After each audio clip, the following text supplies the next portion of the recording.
This city is a stain, a tarnished monument to urbanity and squalor. It's not crime, or at least not all of it. It's filth, a sludge that permeates every inch of concrete and each shingle of every roof. You can't see it, not exactly.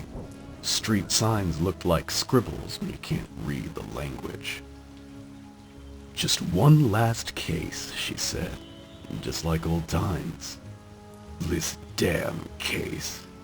It's taken me all over this beautiful, despicable town, from the seediest dives to the gilded penthouses, all in search of one answer. The answer to the greatest case of my career. A case of goo. So that's where you come in, rookie. See, I've been on this case for God knows how long, and I just can't make heads or tails of it. There's too many leads, there's too many clues hidden in different directions. It's hard to wrap your skull around it. But where are my manners? Here, let me get you a drink.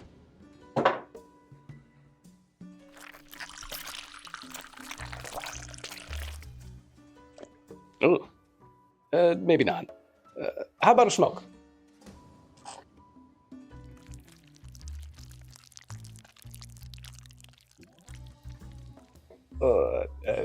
Maybe not. Those things will kill you. So listen, I got a theory about this whole case that it's just a hunch right now, but if I'm right about this, it'll blow this whole city into next Easter Tuesday. So, I need your help. You're gonna sit right there and let me get my thoughts in order. So let me tell you about the World of Goo. World of Goo is a classic puzzle video game about cute little blobs of goo. In the game, you click and drag these goo balls to build structures. Kinda like Lego, or maybe more toothpicks and marshmallows. Your goal is to use the goo to build towers and bridges, avoiding traps and hazards, to get to the pipe at the end of each level with enough spare goo balls to win. The game released in 2008, and I've loved it as long as I can remember. The puzzles are good, but the artwork, the sound design, the cute little chirps and squeaks the goo balls make when you click them. Oh, and good God, the music.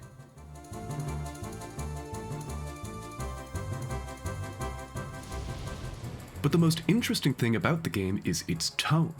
For something so light and playful, there's an ominous undercurrent through the whole thing. Not dark, not fully horror, but the game is certainly odd. It's eerie, cynical, at times awfully bleak.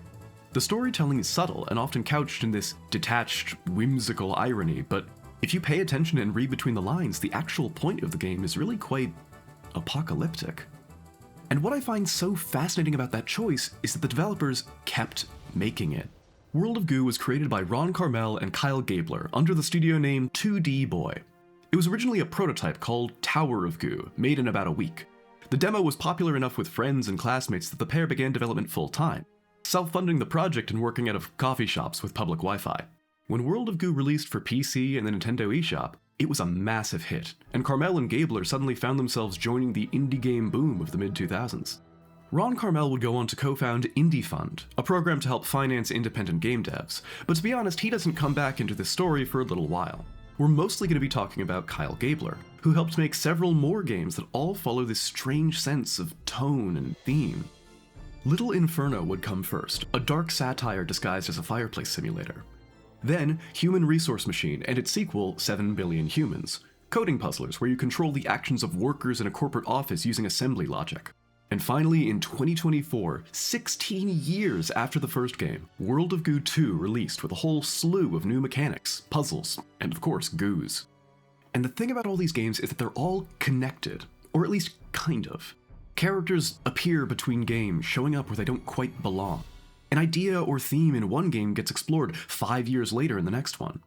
This isn't an MCU, they're not all part of the same setting or timeline, they're not telling one big story, but they all do share that something, that spark, that thing that made the first World of Goo so compelling all those years ago.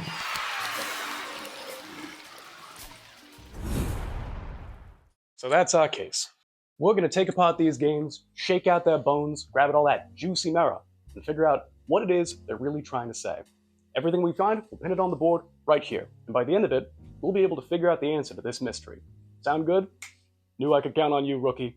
So, let's go back to where this mystery all began. Nazgul.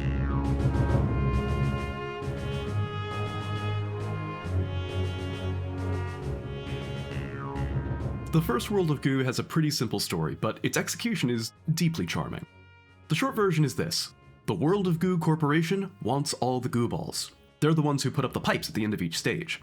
The goo balls are curious, naive little guys, so they naturally want to explore and end up getting sucked up by the pipe system and sent directly to the corporation's headquarters.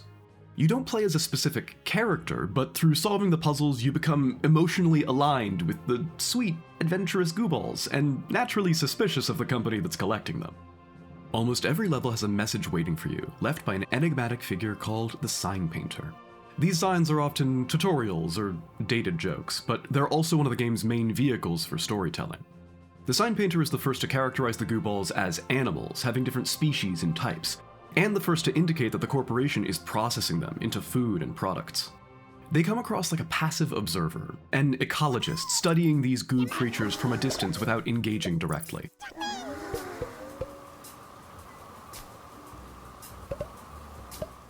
You see where this is going, right? The corporation's bad, and the goo balls are your friends, so you have to go solve some puzzles to help save them. That is part of it, but the game is also split up into chapters. Each chapter is based on a season, and each one tackles the idea of a big evil corporation in a different and unique way. Chapter 1 is the setup, where we connect the goo balls with these beautiful, verdant green hills, and the corporation with these dark, factory-looking aberrations in the landscape. The goo balls are easily a stand-in for animal domestication, or even more broadly as synecdoche for nature itself. The corporation is extracting goos, nature, for profit, and it's your job to help rescue them. Like in the chapter climax, where you help the goo balls escape from a giant vat machine making goo soda.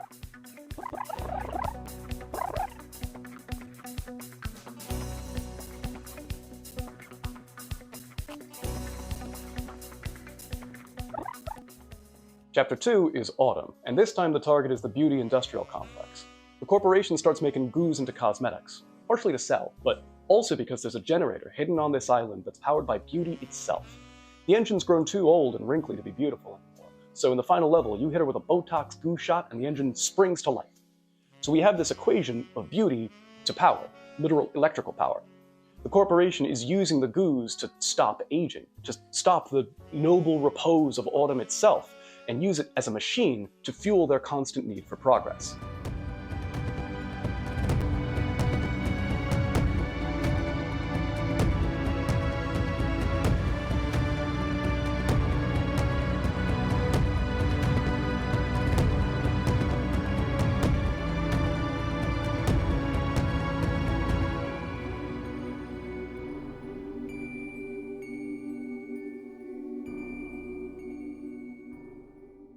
Come winter, we see the results of the corporation's unchecked power.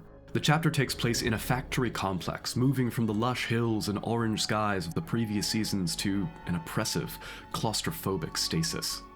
An earlier level, the fan favorite Fisty's Bog, is here reimagined as Misty's Long and Bony Road. The strange but sweet Fisty now replaced by Misty's desiccated skeleton. The mechanics match this shift too. These are some of the hardest puzzles in the game, often built around the new fuse goo, which can be burnt in a long chain to clear paths and set off explosives. The Sign Painter actually says something interesting here. The fire flickers with possibilities. I wonder what happens if you get a little closer. We're catching a glimpse of something here, this gentle obsession with an open flame. Which of course takes on a whole new meaning knowing that the next game we're looking at is Little Inferno. Another idea this chapter plays with is robotics. This whole factory was built by robots, torn apart and scrapped once the work was done. We can see their remnants in several levels, often destroying them while solving the puzzles. Just like the fire, we see the kernel of an idea that gets explored in later games. Human Resource Machine and 7 Billion Humans are entirely about the difference between robots and humans laboring as if they were robots. The chapter ends with an immolation of goo balls, burnt as part of a launch event for the corporation's brand new Product Z, which is, of course, the end of the world.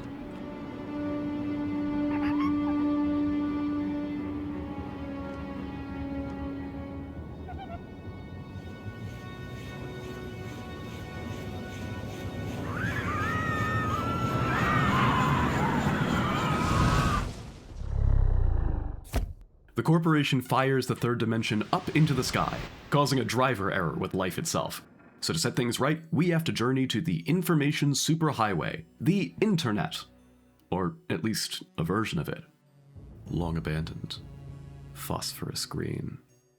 This chapter takes the nature versus progress conflict of the previous chapters and exaggerates it. You wanted technology? You wanted progress? This is it. Welcome home. But while playing off the main theme, it adds another one as well, a critique of the digital era. The corporation has forced the entire world into a new computerized reality for their benefit, without care for who it hurts or what it leaves behind. The satire isn't subtle, but at times it is awfully prescient. One level places you in a chat room, using goo balls as a metaphor for listening in on a private conversation. But it all enters sharp relief at the end of the chapter. In the preceding level, you might stumble upon an unusual-looking sign. Not from the sign painter, something different. It's time to visit Mom. These signs have been scattered all over the game, actually.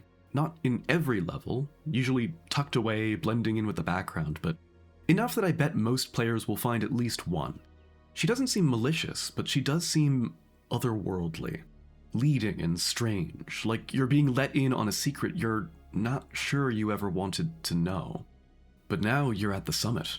In the final level, Mom's computer has you building a tower higher and higher, past the boundaries of the desktop itself, all the way up to meet her. To finally meet with Mom.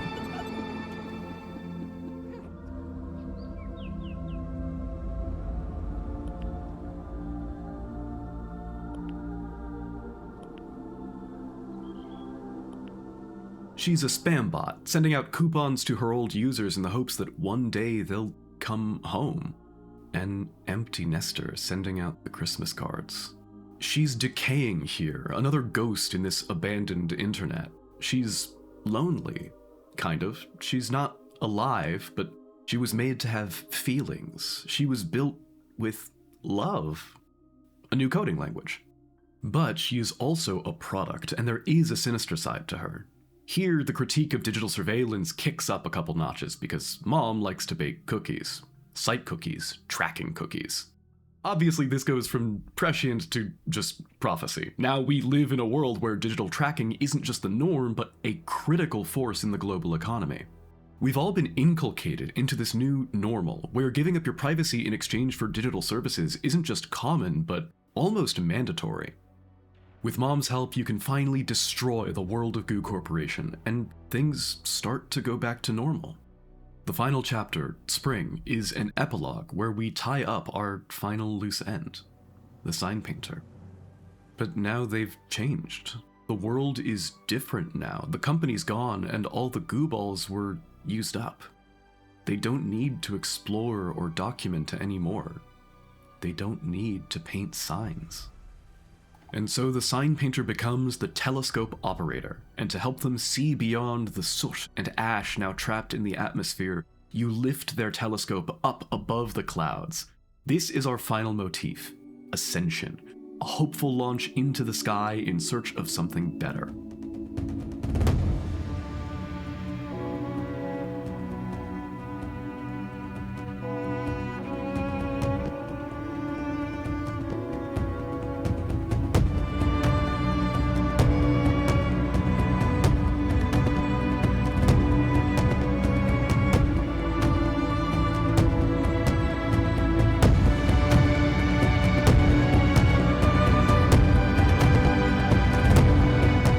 First time it's happened either. As the game ends, we see the goo we helped escape the processing tank all the way back in Chapter 1.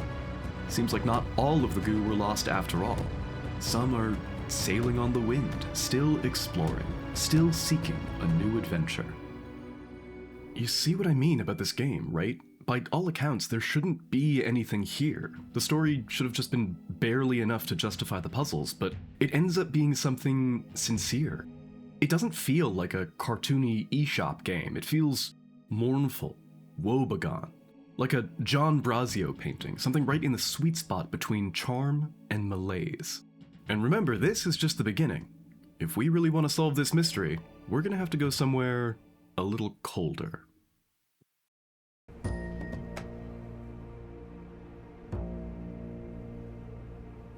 Little Inferno is an idle puzzle game released in 2012, developed by the Tomorrow Corporation, a game studio founded by Kyle Gabler, Kyle Gray, and Alan Blomquist. Little Inferno is a very simple game. You click to start a fire, and you burn things. Toys, letters, the fireplace's terms and conditions paperwork, anything you can get your hands on. Burning things gives you coins, which you can spend to buy more things to burn. You'll always get more coins out of a purchase than you put in, so you're never really wanting for resources. The only real currency in the game is time. New items must be shipped to you through the mail, which takes actual real-world seconds. Usually only like 10 or 15, but up to several minutes for the big ticket items. The only way to speed up this process is to get express shipping stamps, which you can earn by finding a combo, a set of items that you have to burn together. This is essentially the only puzzle you'll face in Little Inferno. Some of the combos are maybe a little tricky, but the vast majority are very obvious. The game is not trying to stump you. Mechanically, this is a relaxing idle experience, which makes the story all the more disturbing. Tomorrow Corporation is the name of the dev studio, but it's also the name of essentially the antagonist of Little Inferno. In the game, Tomorrow Corporation is a toy company who creates the Little Inferno entertainment fireplace as a novelty children's product.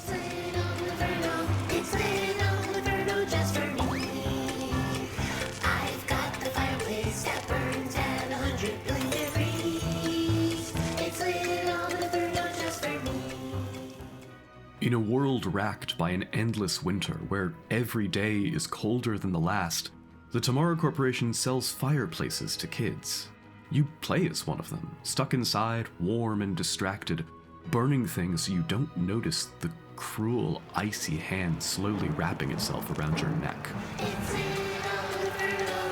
Little Inferno just for me. I've got the fireplace that burns at 100 degrees. It's Little Inferno just for me. This is a harrowing, hopeless story, especially for a game like this, but it isn't revealed to the player all at once. As the game begins, you get a letter from Miss Nancy, the CEO of Tomorrow Corporation, and she says, "Your Little Inferno is not like other games. There are no points, there is no score, you are not being timed. Just make a nice fire, and stay warm in the glow of your high-definition entertainment product." The game starts mask on, only giving you little glimpses of the dismal world just beyond your view. For the first several hours of playtime, the game mostly feels like any other idle clicker, just a little unnerving. You'll also get mail from a character called the Weatherman, a mustachioed meteorologist reporting on the state of the world from a weather balloon up in the sky. As an aside, he's my favorite character in these games. I like his theme song, and he has a lovely little sign-off that I find quite tender. Reporting from the weather balloon, over the smokestacks, over the city, the Weatherman. Finally, you'll meet a young girl named Sugar Plumps. Not Sugar Plums, Sugar Plumps. Evan Kelp. She's another child stuck indoors playing with a fireplace toy. Her story is the narrative heart of the game, the most empathetic and the most personal. She starts off as a pen pal, but it turns out she's actually your next door neighbor.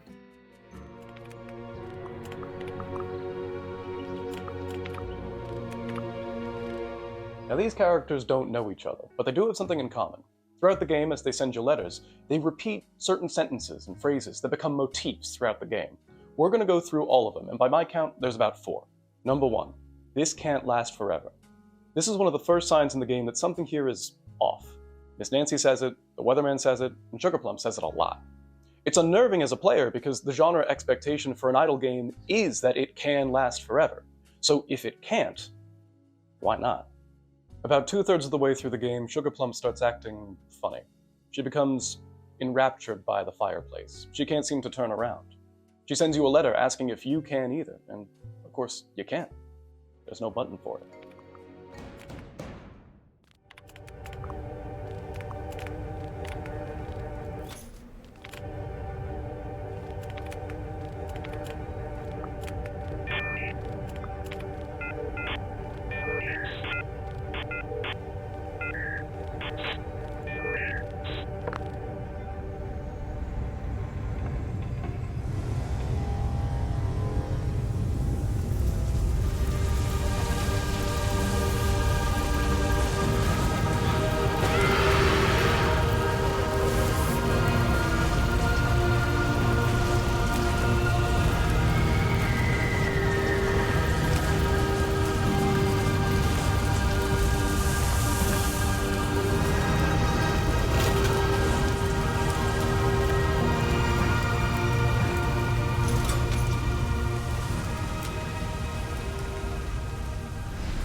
is the tipping point.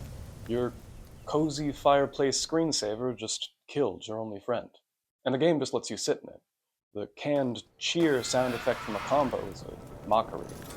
The shop music, a dark joke. This is an idle game that hates idle games. Think about the mechanics. We're just burning stuff. It's a nice distraction, sure, the fire effects are damn good, but it's pointless. It's an attention loop. The stamps and the wait times evoke predatory monetization models like Farmville, Clash of Clans. Don't want to wait? Just pay us. I mean, to be honest, this game is just a few microtransactions away from being a real slimy, greedy sort of thing. But it isn't. It's mimicking these mechanics to satirize them, to explore why we fall into distraction in the first place. This Can't Last Forever is a rejection of games that do last forever, that do waste your time and give you nothing back. Eventually, life must go on. Eventually, you just have to put the game down and stop playing. Number 2. Is the sun rising, or is it setting? The interesting thing about Sugar Plum's death is that she's not actually gone. You start getting letters from her ghost, maybe? She looks at the Tomorrow Corporation logo and can't decide if it's a sunrise or a sunset. The weatherman asks this question too, and the most expensive item you can buy in the game is a miniature sun, which asks the same thing. Is the Tomorrow Corporation helping? Well, it's keeping people warm and cozy. Is that really a good thing? It may feel nice in the moment, but is making the world more relaxed and docile really what we need when things are getting worse and worse outside? Again, 10 years on, this message feels substantially more dire. Even when the injustices are plain to see, if those with power are, on average, cozy enough, nothing will get done. If the sun is rising, then we have a new dawn, a new day for change. We have hope. But if the sun is setting, we may be in for a very long, cold night. Number 3. You can never go back. Sugar Plums has returned and she wants to take you with her. She tells you to burn down your house, just like she did. And to be fair, you don't have to. You can keep playing, collecting all the combos, buying each toy 3 times for the gold border, burning things ad infinitum. But this can't last forever. Eventually, be it closure or curiosity, you follow the ghost's instructions and join her in the flames.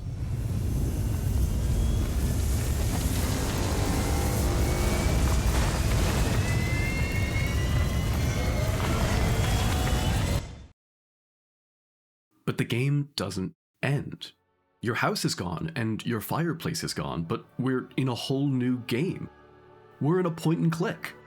You can walk through the snow to explore the city, meet the mailman who delivered all your toys, get one last letter from Sugar Plums.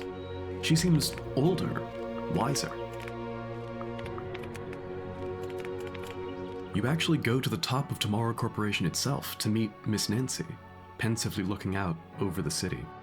You can ask her about the weather, why things are getting colder, why it seems like nobody is trying to leave. And she says,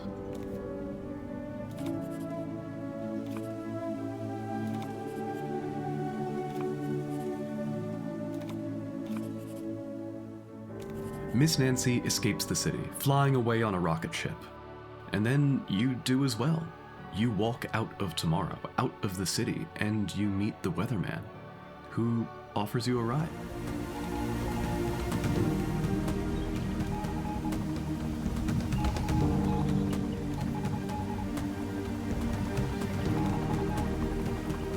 These 3 dialogues all emphasize the same thing. You can't go back to how things were before. It's most obvious here, but this is an idea foreshadowed earlier. Back at the fireplace, Sugar Plum sends you the delete key that fell off her keyboard. She's literally unable to go back on her word. She is only able to move forward on the page. Time is funny in Little Inferno. Mail deliveries are compressed. Packages arrive in seconds rather than days. Miss Nancy sends a free hug coupon in the mail, but when you cash it in, she says they've been out of print for years. Time slips away from us, wicks off of us, burrows wrinkles into our skin, and floats away like campfire smoke. We are tragically incapable at comprehending time, and nothing makes the time go by faster than a distraction. Something cozy, something that doesn't require too much thought or attention, something with bright colors and a built-in reward mechanism to keep you hooked. What Little Inferno says, the crux of Sugar Plump's story, is that this cycle of shallow consumption, of isolation and indecision, is a cardboard cage. She starts the story as a naive child, sheltered from the cold, one of many in a system designed to keep us occupied, tractable, and she ends it by rejecting that system, destroying the thing that once kept her safe, and in doing so, entering the real world.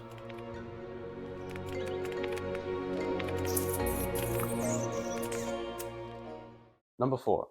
There's something even more dangerous than fire. You're warned about something that's more dangerous than fire at the very start of the game, and it's repeated later by the weatherman when he's reporting on Sugar Plump's death. But why now? In-universe, the weatherman is reporting on the death of a child in a house fire. At a time like that, what could possibly be more dangerous than fire? Well, the ways I see it is that Sugar Plump's story is about growing up and leaving safety behind. Kids are sheltered. They're not supposed to worry about things like, an encroaching ice age. They're supposed to be kids, But the difference between shelter and myopia is a split hair. It's two sides of the same cannoli. There's a real pain in maturing, in growing up and realizing that the things that once made you feel comfortable and safe were coddling to keep you away from the pains of the real world. Sugar Plumps is basically walking away from Amalus here. That's the thing that's more dangerous than fire. It's choosing the distraction, staying naive in a world spiraling out of control. Is the sun rising or is it setting? It's arbitrary. It's up to us. If enough of us open our eyes, walk away from the fire, we make it a sunrise. This game is a fable, a parable, a morality tale. It shows us a doomed world and gives us the passive bliss of dying in it. But then it gives us the chance to change something, to go out and leave the safety blanket behind. And that's when it ends. And we as the players are left with a choice. Do we go back in, fiddle with the combos, bask in the warmless warmth of a digital fire one last time? Or do we close the game, get off our asses, and do something?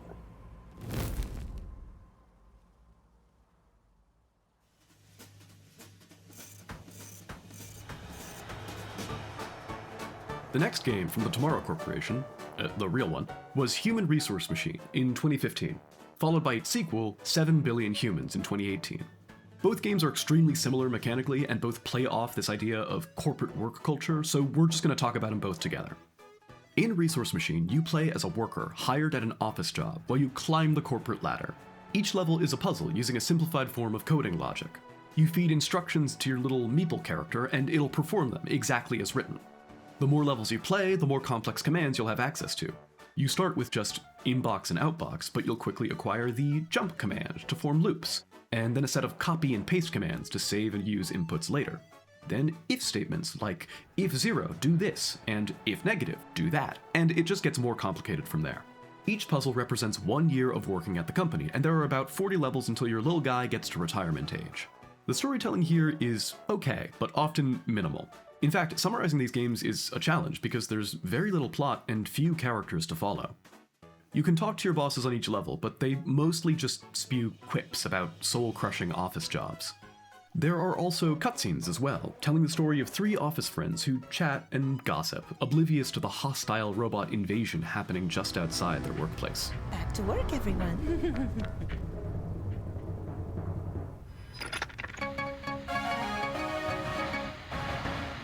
A massive army of machines has surrounded the city. At the end of the game, you're rewarded for your corporate dedication by being fired, replaced by a newfangled computer that can do all of the tasks you just spent the whole game solving by hand. This punchline is a decent gag on the surface, but it becomes much funnier and meaner when you're actually the one playing.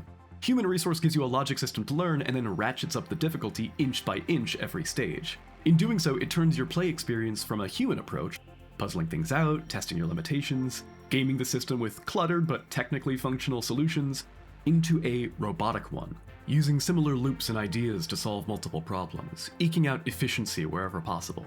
The game teaches you to think like a computer as you play, making the ending all the more of a joke at your expense. The corporation isn't supervillain evil this time, but banal, white-collar corporate greed evil. The type of place that kicks you out the door after slaving away for 40 years just because they can replace you with something faster. Anything you can imagine. A truly efficient worker that never sleeps. It's going to change everything. Oh, right. So, human resource machine makes this connection between coding logic and corporate culture. Whether you're a Macintosh or an office joke, you gotta get the work done, and you just gotta do it. You can't really ask questions about it, and people get really mad if you don't do the work. You could get fired. Or worse, they might install Linux on you. But, truth be told, the story in this one is pretty simple, and honestly maybe even a bit shallow. I mean, the puzzles are fun and genuinely tricky at times, but in terms of theme and narrative, this game feels a little incomplete without its second half. 7 Billion Humans picks up where Resource Machine left off. Turns out when the robots took over in the last game, they were actually completely benevolent. They gave us endless power, clean transportation, a nutritious food supply. And now that humanity has been gifted this perfect utopia, we hate it. Humanity doesn't want to be free to pursue art and passion. Everyone just wants a job back. So the robots build an office megastructure and hire all 7 billion of us. I guess there's like 8 billion of us now? Immersion ruined. Anyway, this time there's a big change to the gameplay formula. In the previous game, you were controlling one worker year after year, watching them age as you go. In this one, you control every human in the level simultaneously. This means that your program doesn't just need to work for one character, but several, sometimes dozens all at once. This leads to even more complex puzzles. Each worker can remember certain things like integers, or the location of a specific object. Late game, you get verbal commands, allowing you to build chains of employees waiting to move until they hear a signal. Your meeples paradoxically have more character than the first game, while also becoming far more expendable. You can click on each one and they'll have unique names and little dialogue barks. However, unlike the first game, this office is dangerous. Your workers can die this time, fall into holes in the floor, and get shredded in paper shredders. This puts you in a very specific perspective as a player. You don't control a worker, you play as the manager. Sure, you can learn your subordinates' names and have inane little office chats with them, but in the end, they are disposable.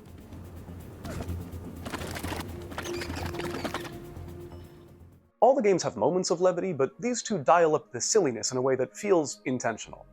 I think partially it's a gameplay consideration. These two have the hardest puzzles in the entire franchise by a pretty wide margin. Although, to be fair, I'm more of a physics guy than a numbers gal. That said, it's probably for the best to not have a story that feels like cutting onions. But it also makes the softer moments hit even harder. There's this scene in Human Resource Machine where Carol looks out at the moon, and it's serene, minatory. And then, in 7 Billion Humans, they redo the scene with Robot Carol, this time looking out at the sunrise.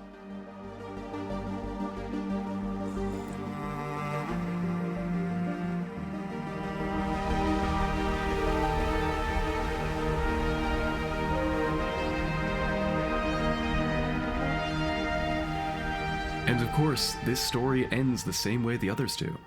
Ascension. Our animatronic overlords have decided that humanity is at its best when we have a big problem to solve, and so they give us one last brain teaser before they leave. We have placed a giant bomb at the center of the Earth. You have 50 years to get off the planet. And so, with no other choice, humanity gets to work. Decades pass. The skyscraper, once a workplace of billions, collapses into rubble. And we do it. Humanity succeeds, and we take off into the sky to find a new home.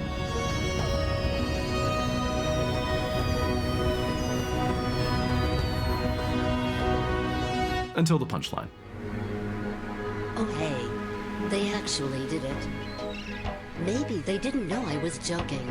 I have one of those faces. Oh my god. This cocktail is amazing. I mean, how else could it have gone, right? This is still World of Goo. The central theme of both games are the robots, or more so, the automation. These games are the nexus point of this years-long obsession with tech and robotics that we've seen running through the entire franchise. All the human characters in the first game literally become robots in the second. The empathy you build for your aging player character is swapped out for detachment. Playful detachment, but still a disconnect. When technology becomes so good, so helpful that it takes the hardship out of our lives, we beg for another job, for something to do, for instructions to follow. That's what it's been about this whole time, right? That's why we like puzzles in the first place. A clear problem, an engaging solution. Together, for as goofy as they are, these games ask a genuinely profound question. Not what happens when the robots attack, or even what if technology takes our jobs, but why are we so eager to become a machine? Please take your things and enjoy whatever it is you people do out there. Congratulations. Well, hey there, buddy. Working hard or hardly? Jeez, I don't know. I think I may have jumped the jalopy on this whole office job thing. Sure, it feels good to have something to do every day, but it just ain't right. I don't know, maybe I'll take some Sudafed just in case. Oh yeah, the case. Hey, rookie, we got the case to solve. Listen up, we got one more lead, and this time, we'll crack this thing wide open. Wait, what am I wearing?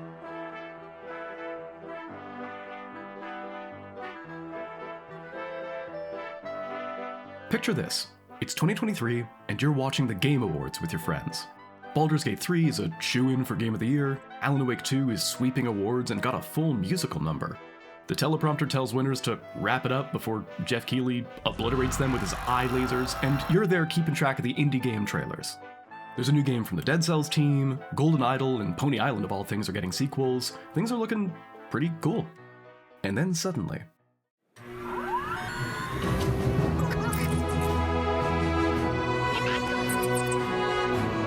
What a beautiful world. Too bad they never made another one.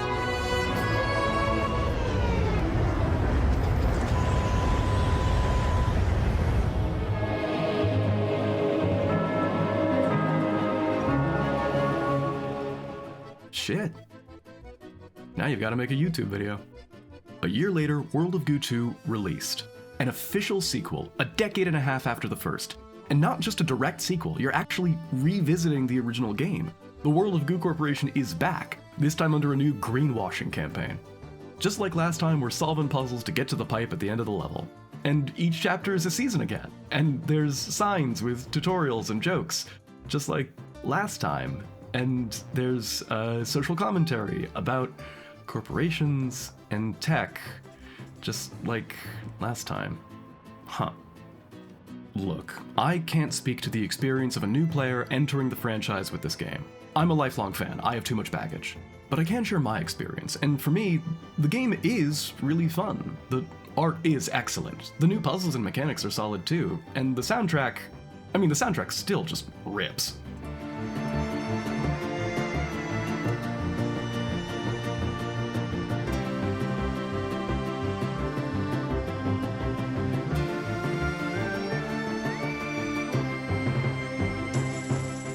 However, clinging so strictly to the first game does give this one a weird feeling of arrested development, like we're moving without growing. Many levels are just reimaginings of old ones. Almost every song is a remix. The painted signs are back, but curiously they aren't from the sign painter, making them feel like an empty tradition carried on out of habit. The main innovation is a fluid system, but honestly, moving a liquid towards the end of a level is functionally the same as building towards it. It's not that no changes have been made, but the ones that have been made feel intentionally constrained, as though they're scared to rock the boat too much. That said, there is an interesting reversal at the end of Chapter 1. Remember, in the first game, you escape the pumping station by building up and flying away. Here, the corporation is celebrating their rebrand, and we have to look down, lowering a hook into the water below, into the jaws of a massive beast.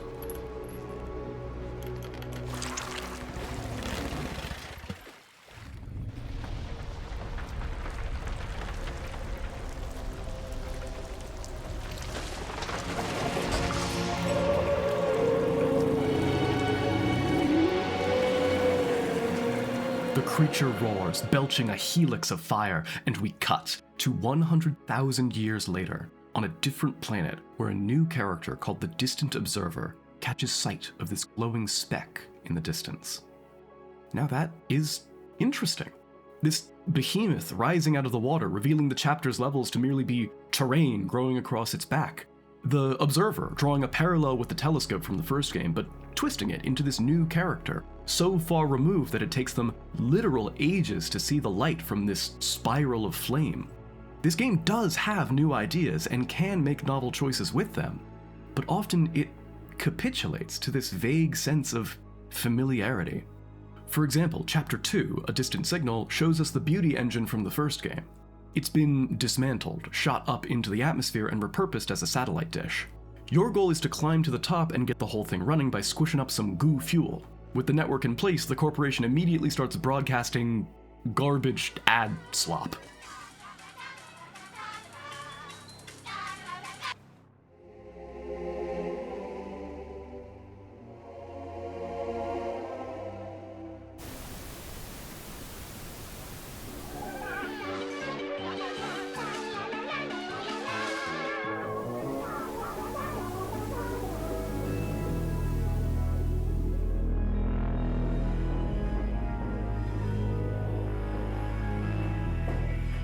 Now, it's not a crime that the first chapter is pretty similar to the first game. You know, it's onboarding. We're trying to remind people why the old game was so great in the first place, but Chapter 2 is where you'd really want to innovate, and this game kind of doesn't. I mean, there's some new puzzle ideas, mostly revolving around these squiddy tongue things that shoot out goo at an angle, but even that's kind of similar to the first game. I mean, it's like every step they take, they got the feet screwed on backwards or something. I mean, come on. It's been 15 years. I mean, don't get me wrong, it's a miracle we got a sequel at all, but if this is really going to be one big retread, why not just do a remaster? Or, better yet, pump all that dev time and passion into a new game, with a new world. I want to love this game, I really do, but this all just feels like an exercise in poison nostalgia, trying to pull people back in with a sequel that hasn't justified itself, a sequel that doesn't even need to exist. The only small exception is the distant observer, who remains an intriguing character. I mean, there's something evocative there, something about the radio pollution, the corporation sending out ads that can be heard across the galaxy. I mean, who knows what, if anything, is out there among the stars, but the idea that our first contact with another sapient species could be one of these is genuinely haunting. And that tone continues into the third chapter, The Atomic Express, which takes place entirely on a moving train, hurtling through a freezing winter, like Snowpiercer. We won't learn the purpose of this train until the end of the chapter, where we figure out the World of Goo Corporation is collecting goo so fast they've hit terminal, and the only way for them to get more goo is to speed up the flow of time itself. It's moving so fast, time almost stands still for people on the train. From their perspective, time is speeding up for us down here.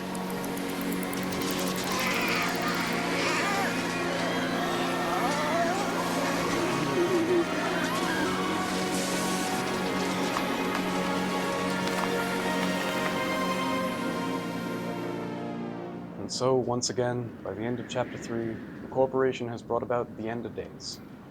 Armageddon. Armageddon about it. Worst joke in the video. But this time something is wrong. This isn't just the end of the world for the characters, it breaks the continuity of the game itself.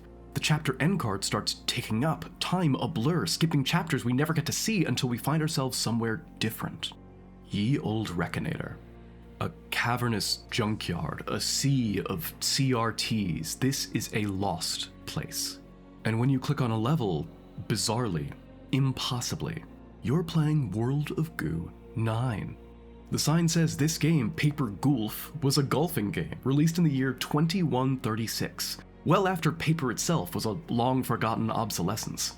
Then the next level, World of Goo 11, This Way Up, a gravity puzzler from 2216 made for VR. Then, most ludicrously of all, World of Goo 17, The Black Stain, a noir point-and-click that has basically nothing to do with World of Goo at all. What happens if we go to blue? A smoke-filled room. World of Goo 17, The Black Stain. It's noir. It's gooar. That's so funny. The city is filthy. The night sky pours down rain. Is this a point and click?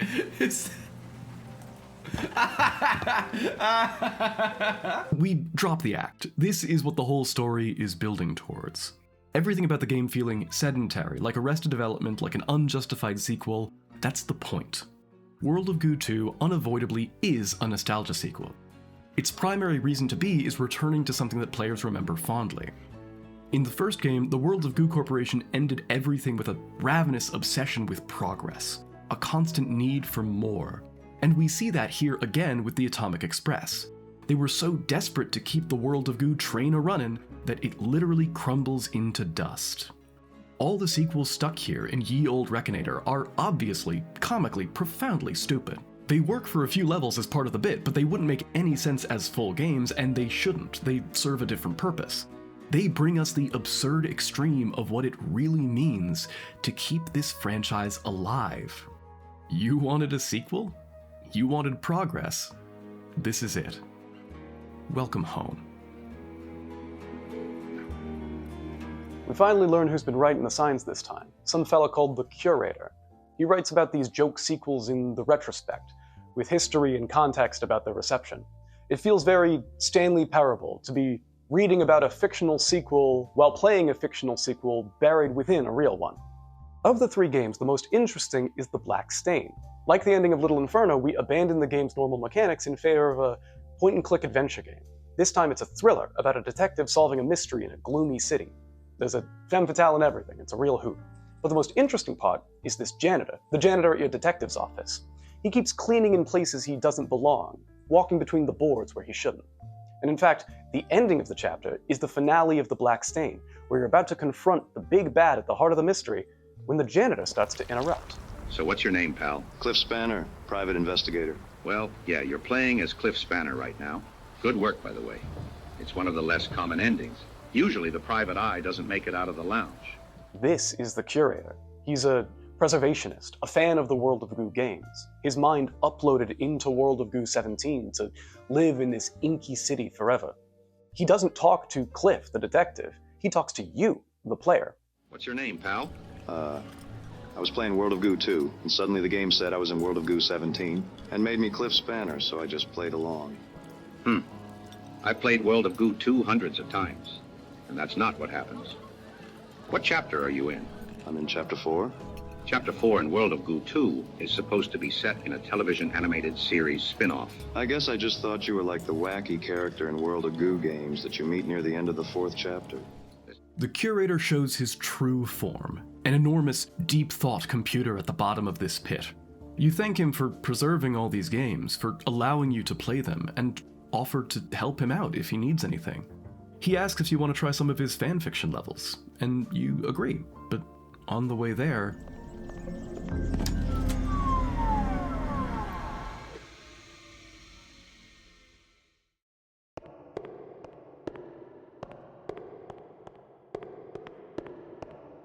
Hello? Sorry I tripped on this power cable. Is that bad? When you try to plug him back in, the screen erupts in a pillar of light. And, in a cosmic coincidence, traveling to the future makes us right on time to blind the distant observer, his rocket having finally reached our planet. He crashes, and the chapter ends. As baffling as this all is, what's most curious about it is that we have seen it before. I think of this whole thing as a mirror of Little Inferno.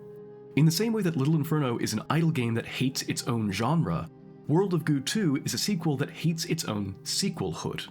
Both games identify a media trend with harmful connotations and demonstrate what a healthy or meaningful version could look like via satire. It plays its hand slowly, giving you 3 full chapters to stew and wonder if this really is just a rehash of the first game, before revealing, yes, we could make endless cash grab sequels with no value. We could make games with no point, no heart, till the end of time. But instead we made this one. Keeping the World of Goo sequels alive and playable after all these years. It was my pleasure. As long as this computer remains powered on, I will continue to live forever and keep the memory of these games alive. This thesis statement is cemented with the ending. After a brief epilogue in Chapter 5, we end the game by helping the distant observer lift his rocket onto a landing platform. Pipes emerge from the spaceship, spouting off in all directions, collecting goo balls, but this time carefully, selectively, perhaps with an eye towards conservation, unlike the corporation. And finally, ascension. The pipes retract, and the rocket shoots off into space.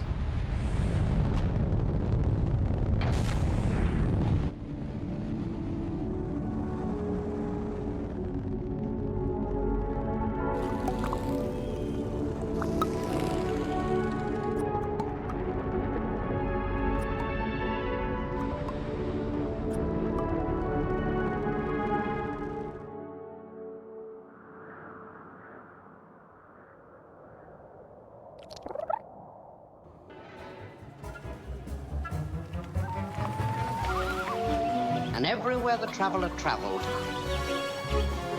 there sprouted all new worlds of goo.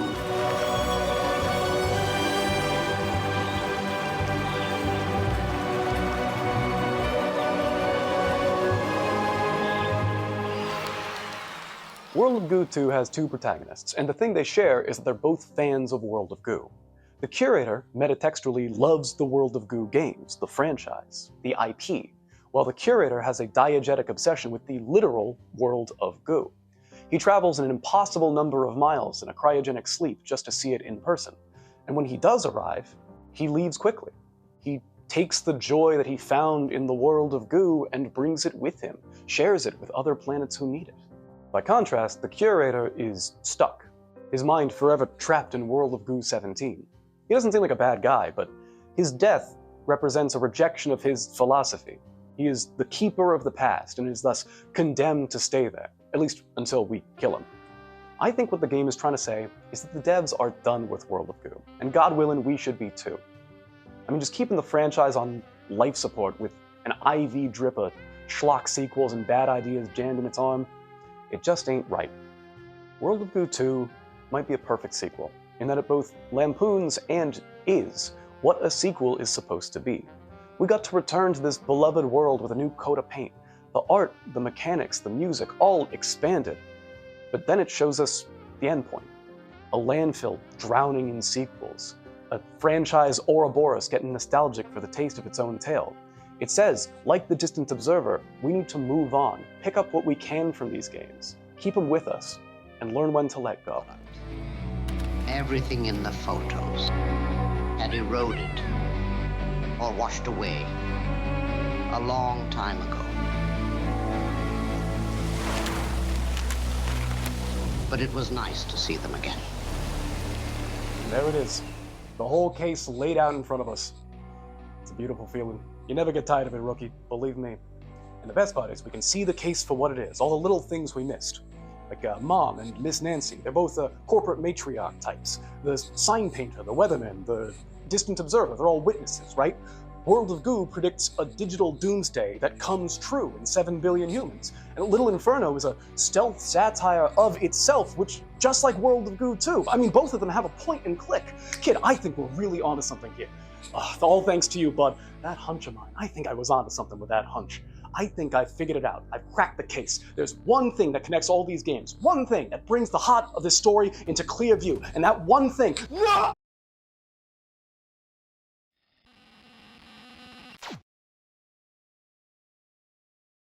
There isn't really a mystery in all these games. The literary analysis and parallels are fun, but you gotta know when to pull it back. At the end of 7 billion humans, there's this little stinger.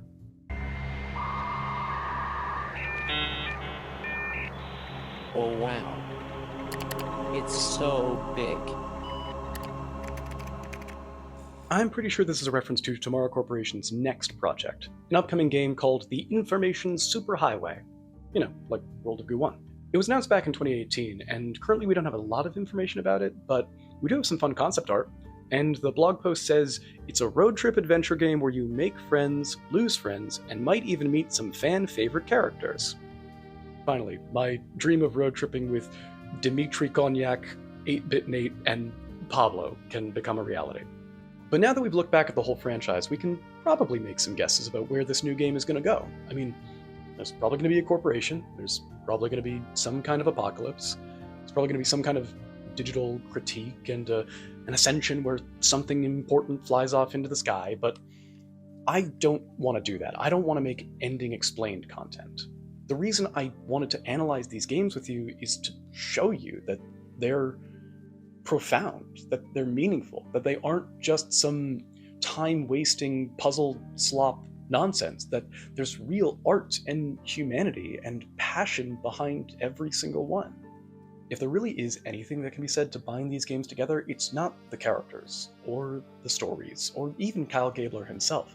It's the poetry of it all. It's the arcs of grief that these games marinate themselves in. It's the gameplay experience, their ability to pull you into a world like a dancer taking your arm. It's the joy of a play space that's so much bigger than any little indie game budget could ever allow. It's the feeling of loving the soundtrack for as long as you can remember. And then 16 years later, you're watching the trailer for World of Goo 2, and you hear the violin they added to the song.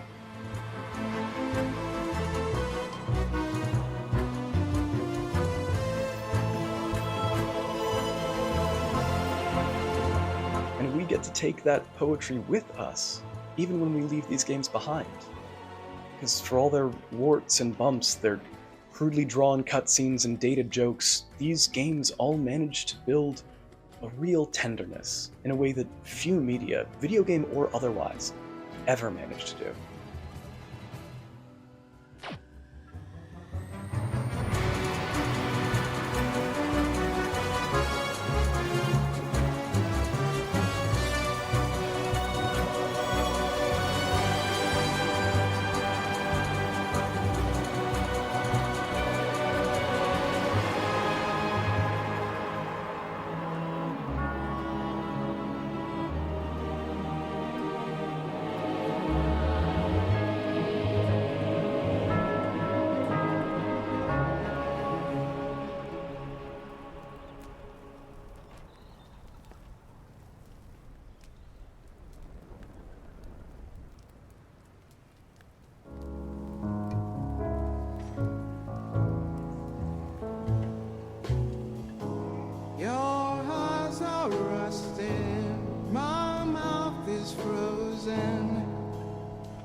Cover me, and I am the one in green. 20 till midnight, I walk to my window. 20 years I've waited here tonight. I'm the one in green.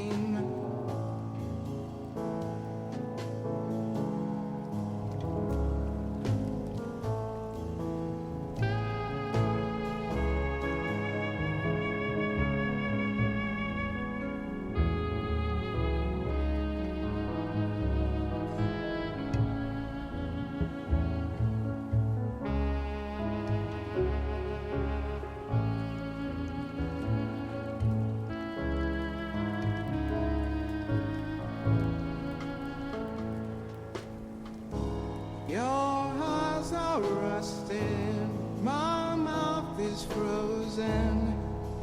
Rain and copper cover me, and I am the one in green. 20 till midnight, I walk to my window. 20 years I've waited here tonight. I'm the one in